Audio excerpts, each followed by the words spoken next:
जातो मी समस्त महाराष्ट्र बचाव संघर्ष समितीचा समस्त महाराष्ट्र बचाव संघर्ष समितीचा बनावट कागदपत्र करून फेरफार आलेल्यांचे नाव रद्द करा. निमित्तानं आम्ही उपोषण करते. आम्ही 20 तारखेला गेल्या महिन्यात 20/11/2025 रोजी आम्ही आमच्या माता बहिणी आम्ही आमच्या जागेवर ज्यावेळेस तिथं साफसफाई करण्यासाठी गेलो तर त्यावेळेस संजय पवार व सुभाष पवार हे दोन माणसं येऊन ही जागा आमची आहे असं म्हणून अश्लील भाषा करून आमच्या माया बहिणीच्या पुढे त्यांनी जाणून बुजून त्यांना घोडे लावतो असे शब्द अनवाचन करून घेतो आणि जातीवाचक बोलून त्यांना आम्हाला धमकी द्याली.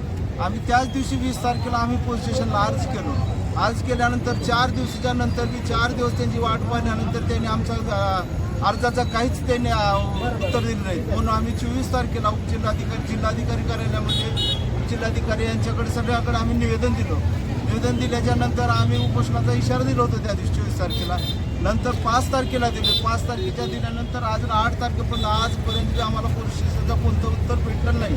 त्याच्यामुळे आम्हाला आमचं जोपर्यंत आमच्यावर अन्याय आहे आमचं न्याय मिळणार नाही तोपर्यंत आम्ही उपोषणाला उठणार नाही. आणि जे काही ते आमच्या भाऊबंधांनी सांगितलं ते न्याय आमच्या मागण्या मान्य केल्याशिवाय आम्ही उपोषणाला उठणार नाही.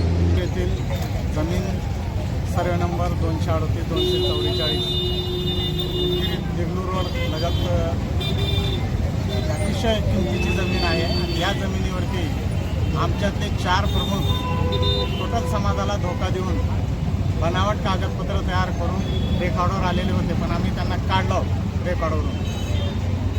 त्याच्यानंतर काही बनावट बैनामे होते. त्या बनावट बैनामे आधारे उदगीर नगरपालिकेमध्ये बनावट नमुना नंबर 8 तयार करण्यात आलेला आहे. त्या संबंधित अधिकाऱ्यावर आणि करून घेणाऱ्यावर दोघावरी कायदेशीर कारवाई करण्यासाठी आम्ही या ठिकाणी बसलो आहोत. आणि आमची आणखी एक दुसरी मागणी आहे. आमच्या या ज्या महिला आहेत या महिलांना जातीवाचक शिवीगाळ करून अश्लील भाषेमध्ये शिवीगाळ संजय पवार सुभाष राठोड या दोघांनी अश्लील भाषेमध्ये शिव्या दिल्यामुळे त्याच्यावरही कायदेशीर कारवाई करण्यात यावी. आणि आणखी एक आमची मागणी आहे. तुक्या सातू कागदपत्रावर जे तुक्या सातू आहे त्या तुक्या सातूचे बनावट कागदपत्र तयार करून 4 पैकी एक जण 7 बारवारीला आलेला आहे त्याला आम्ही काढला. पण आता याच्यानंतर जमिनीचे जे फेरफार होतील ते तुक्या सातूच्या खऱ्या वारसाला जेणेकरून कोर्टातून आलेले आहेत रितसर वारसा त्यांची कलेक्टर आणि तहसीलदार साहेबांनी चौकशी करून त्या तुक्या सातूच्या खऱ्या वारसांना फेरफारवर घ्यावा याच्यासाठी आम्ही रितसर संघर्ष करत आहोत. उदगीर शहरामध्ये समस्त मराठवाडा जमीन आमची आहे. आमच्या हक्काची जमीन आहे. त्या जमिनीवर गेल्या 20 तारखेला आम्ही गेलो होतो. साफसफाई करून तिथं ते जागा वाटणी करून सुभाष पवार संजय पवार तिथे येऊन शिवीगाळ केले आणि आरवाच्या भाषेत घोडे लावतो असे शब्द बोलले. मग आम्ही त्यांना कायदा व्यवस्था बिघडू नये म्हणून कायदेशीर रीत मागणीसर आम्ही पोलीस स्टेशनला गेलो की आम्ही दाद मागायला की पोलीस स्टेशनमध्ये की आमची दाद घ्या साहेब. आणि असं गाव गुंडांनी आम्हाला धमक्या दिलेल्या आहे, शिवीगाळ केलेली आहे. तर ग्रामीणचे पोलीस स्टेशनचे आमचे PI पुजारी साहेबांनी त्याची दखल न घेता आम्हाला म्हटलं की तुम्ही DSP साहेबांना पत्र द्या. DSP साहेबांना आम्ही पत्र दिलो 20 तारखेला. तर 20 तारखेला पत्र देऊन सुद्धा DSP साहेबांनी आदेश करून सुद्धा पुजारी साहेबांनी कुठलीच दखल घेतलेली नाही.